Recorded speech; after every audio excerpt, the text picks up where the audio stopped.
Hello guys, how's it going? My name is Dal, and patch 9.1 PTR so far has been pretty light on class changes, at least when it comes to massive meta swings compared to the patch 9.1. But even the smallest changes within classes and even gameplay systems can have pretty big ripple effects that could surprise many. So in this video I want to take a look at a lot of these small details and see how significant they are, as well as some of my feedback on these changes and what Blizzard could do more in order to slightly shake up the meta. This list is not finalized, it just takes a snapshot of all the different updates we've gotten so far. And generally Blizzard likes to make some last minute big class swing changes as the patch is about to be released. So there's quite a few things that potentially we just haven't seen yet that could signal even more changes going forward.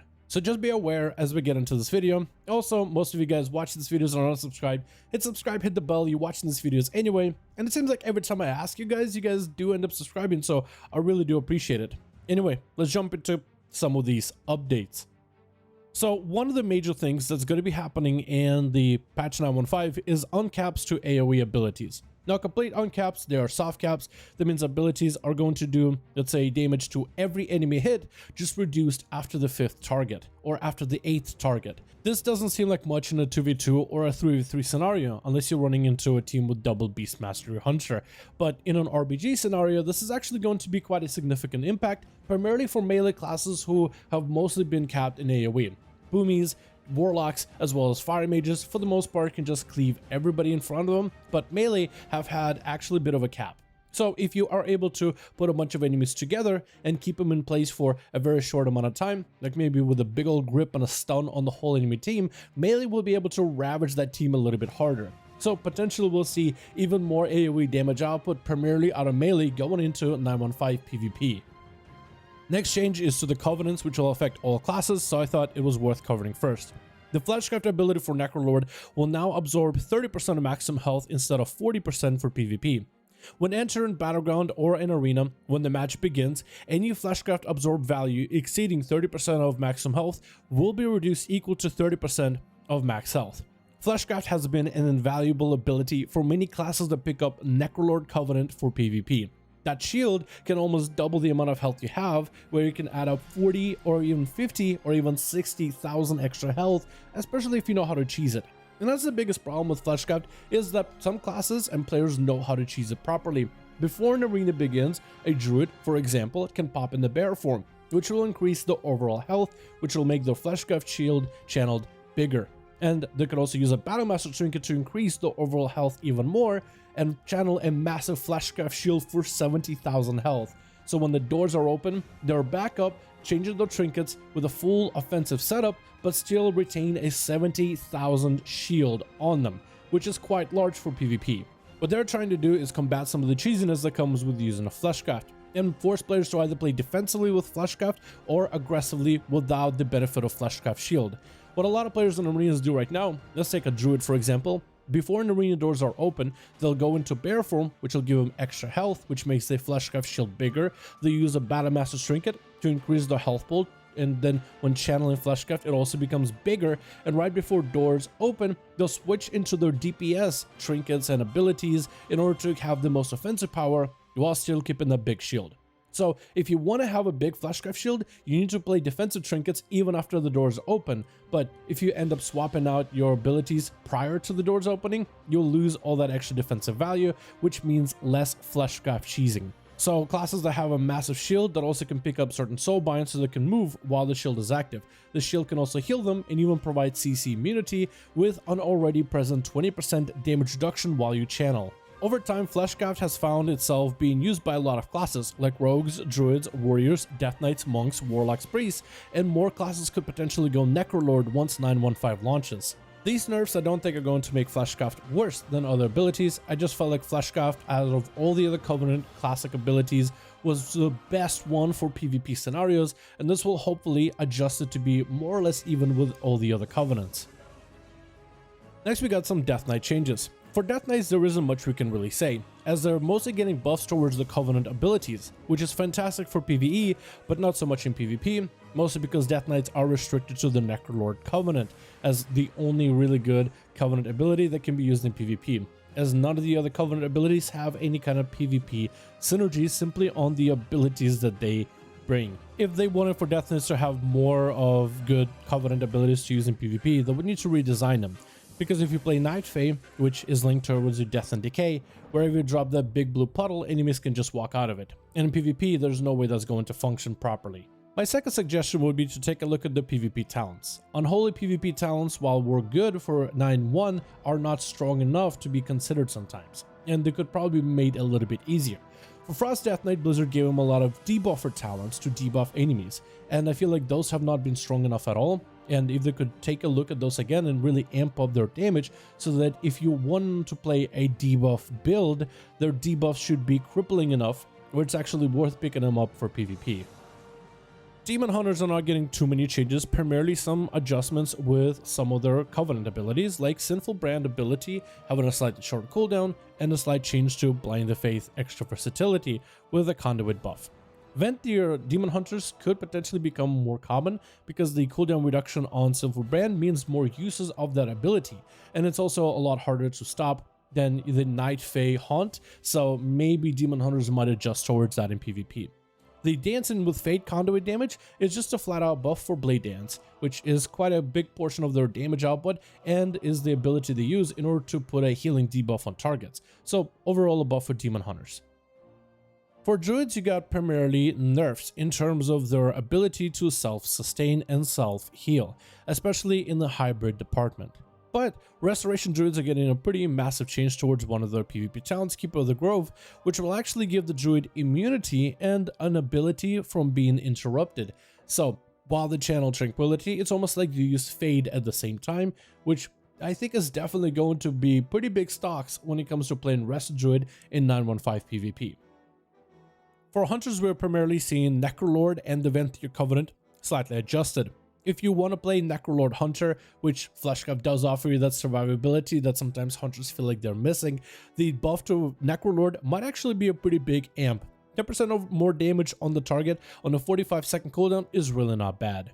Venthyr Hunters are getting a bit more PvE consistency, which is obviously going to help slightly for PvP.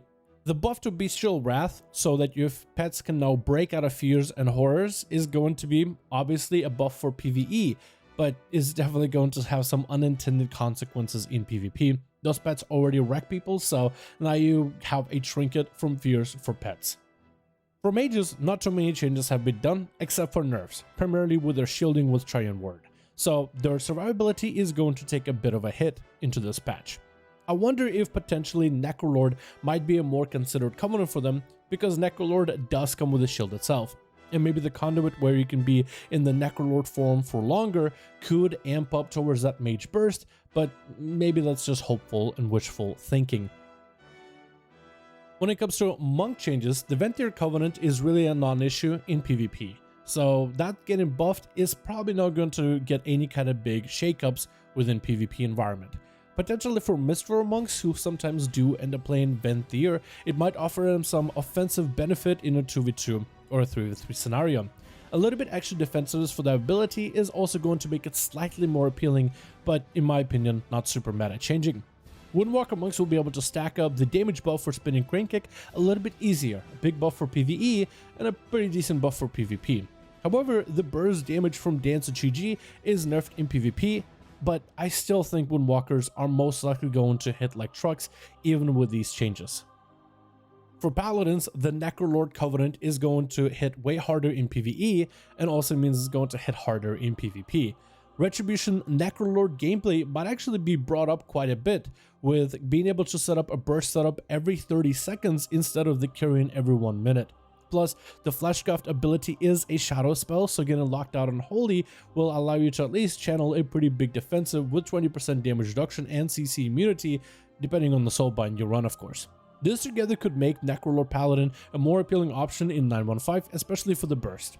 While Night Fae as a Covenant isn't super popular for Paladins in PvP, the Night Fae Paladin as a support build might actually be decent, especially for Holy. The healing buff increase could be pretty good if you are running into longer arenas where you're able to use the full usage of the Blessings of Seasons, because the healing benefit is the final benefit before you start anew with a bit of burst.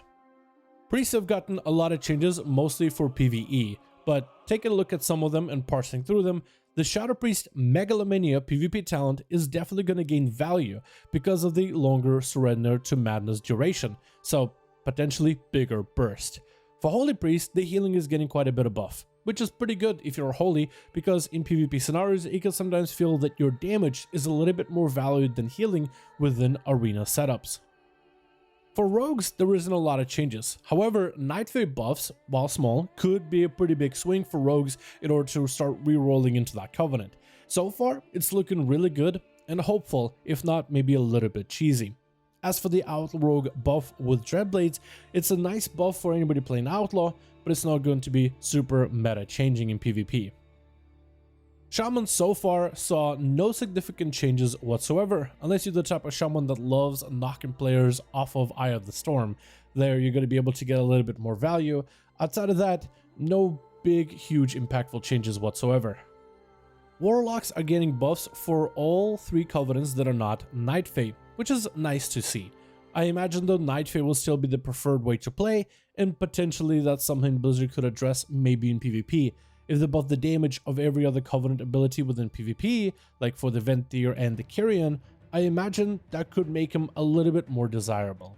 For Affliction and Destruction, we are seeing buffs to Dark Soul, which is both a good change and is going to allow them some more consistent pressure, because a lot of their bursts could simply just be removed, and as a class they're not really super hot right now either, so this is at least going to make them more consistent. Also, some of the changes to their PvP talents will hopefully help improve their consistency, with Destruction Warlocks more readily being able to proc the extra damage from Bonds of Fel, and for Affliction Warlocks, more consistent dot pressure and maybe even more consistent burst pressure with Deathbolt. For Warriors, we're not really seeing a lot of changes. There are some mostly having to do with PvE for AOE, which doesn't really look like it's going to translate super well into PvP. The buff towards Impending Victory, where you'll be able to use it more often and gain more health out of it, is going to be pretty significant when it comes to the survivability, maybe in like a 2v2 scenario or something.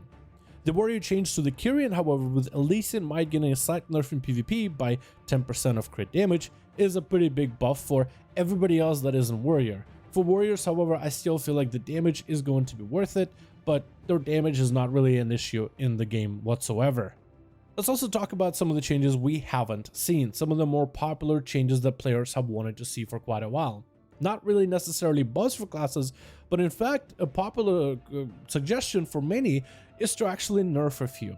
Arms Warriors, Beastmaster Hunters, Windwalker Monks, to some extent Rogues, and maybe even Red Paladins are some of the classes that I hear constantly where players are asking to nerf them.